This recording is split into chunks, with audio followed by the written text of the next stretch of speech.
Children remind us of what the real world is about, and they bring a sense of purity.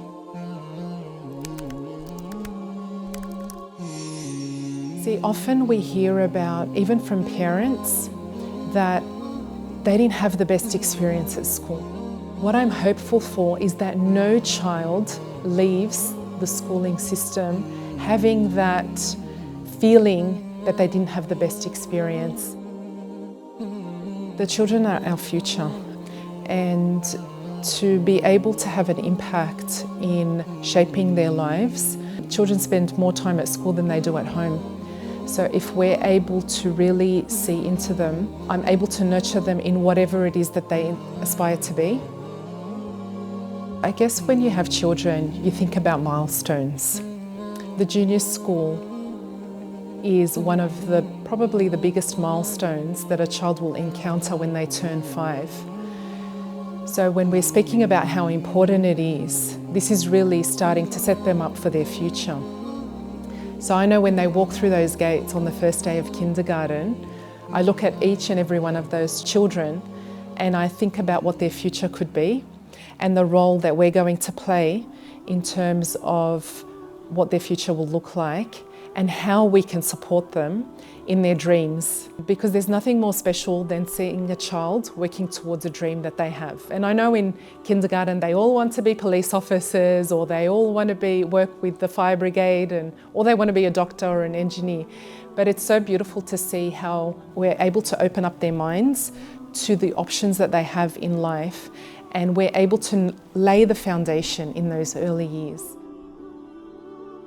The junior school is known to be the best part of your learning experience. Everyone always goes back to their primary school teachers and the amazing experiences that we have. So I guess in my role, it's about facilitating the beauty of that and ensuring that every child is coming to school happy. So when I greet them in the car park every morning, I want to see the smile on their face, and sometimes I have to do a bit of a dance or a bit of tell them a joke. Or sometimes I just have to hold their hand because that's what they need at that point in their life, knowing that, they're coming to school happy and they feel safe and they're thriving. And that's the responsibility, gosh, that feels heavy. That's the responsibility that we have, in the junior school, because when a child feels safe, happy and secure, they thrive. And that's what we aim to do for all of our children. We want them to thrive. In schools, we think a lot about education in the terms of teaching and learning and the curriculum, academics, but the most important thing is character. And that's probably speaks to as well why those first few years of schooling is so crucial, because that's when the children are building their character and who they are as individuals. I want every child who comes into the school and leaves the school to be proud of who they are, to be proud of their identity, and to uphold the best of character. Resilience is probably one of the most important skills that children need to learn in the society that we're living in today. And the beauty of being in an Islamic school is that they're inspired by their faith. So our children are having opportunities to explore science and where Islam fits into that. So Islam and science, Islam and maths, literacy. It's about students forming connections between who they are as individuals and the world that they live in, the real world that they live in. We don't want our students to feel like there's a dichotomy between those two areas because we want the world to make sense to them. Our vision speaks to the children being inspired by their faith. In my work and my studies and research in the field of Islamic pedagogy, and just actually over the weekend we were at a conference and I was having a discussion with the head of Islamic faith, and it's about looking at education within the lens of an Islamic worldview.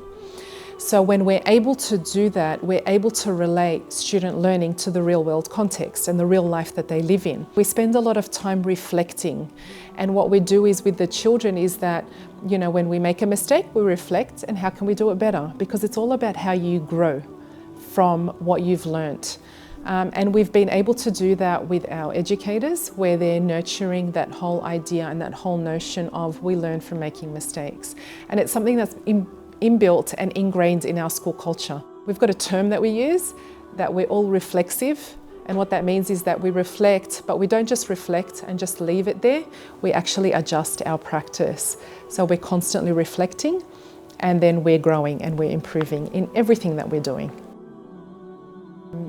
My grandmother was a real advocate for schooling, but we were limited. There were only public schools available at the time. But she knew, even migrating, to Australia, very early days on the boat, took them 40 days to get here, and they were lucky to even make it here. And she had all of her children here, and they went through a public school system, but she always felt like there was a disconnect. Like, how am I going to instill Islam in my children when we live in Newtown in a little terrace house and they're going to a public school? But then also, how am I going to teach them the language? When they're going to school and they're speaking English all day, I don't want them to lose who they are and their identity. So she worked very closely with, Sheikh Tajuddin, who, Allah yarhamu, everybody knows, and they established the first little, and it wasn't intentional, but it was the Quran school, the first Quran school in Lakemba Mosque, and they just had like a small little group, and they started teaching the children Quran. And I have flashbacks of me, my little dress, and running in, fixated on, I need to find my grandmother, my safe, my grandmother. And I'd walk in and I'd remember her sitting down in a circle, halakha style teaching. And that grew into a Quran school and an Arabic school, so much that the masjid wouldn't fit anymore.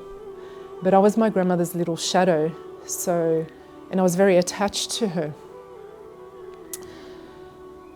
And I was inspired by that, to the point where I started teaching.